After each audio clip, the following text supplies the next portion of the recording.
És un poc el que he dit alguna vegada, que és la política del matalafer, la política lingüística del matalafer, que és fer i desfer. És a dir, els mestres intenten fer una faena que després la societat desfà.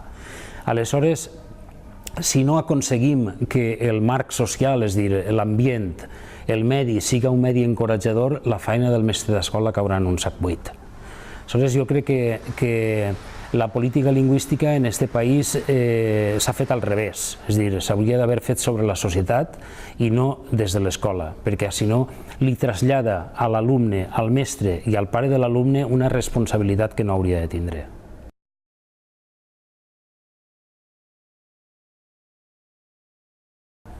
En el moment que va començar l'ensenyament en valencià, jo recordo que només 2 persones ens vam oposar al sistema de línies d'ensenyament en valencià. Si no recordo mal, van ser Vicent Pitarch i jo.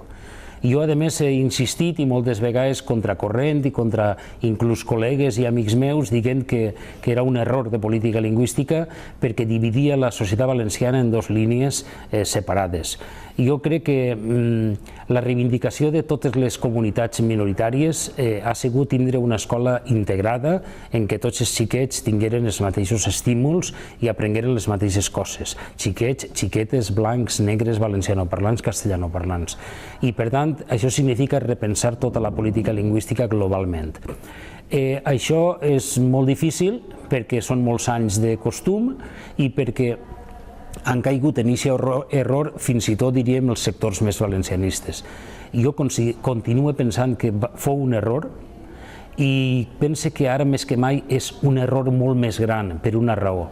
Perquè en aquest moment la població immigrant, la població castellanoparlant cada vegada és més gran i se concentra allà on hi ha escoles en valencià, és a dir, en la línia pública. L'escola privada serà sempre en castellà i la línia pública se recarregarà amb les comunitats vingudes de fora, la qual cosa, cara al futur, és una bomba de rellotgeria. Jo crec que això, una altra cosa és que digui, bueno, no podem fer res més, etc., com diuen molta gent, que diríem fan una política de bona voluntat. I jo crec que els que hem estudiat el tema no hem de fer aquesta política de bona voluntat i hem de dir el que s'ha passat en altres països. Jo continuo pensant que és un error.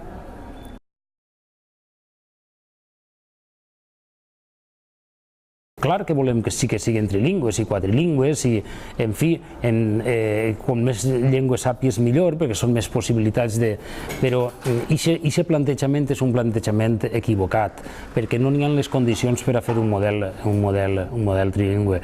El que s'ha de fer també és que això no... El que passa és que això moltes vegades serveix com a excusa per a carregar-se l'altre, que és el que fa l'administració actual. Que s'ha de fer, si realment volem fer un model trilingüe, és començar-lo des de baix, però fer-lo universal, fer-lo extensible a totes les escoles.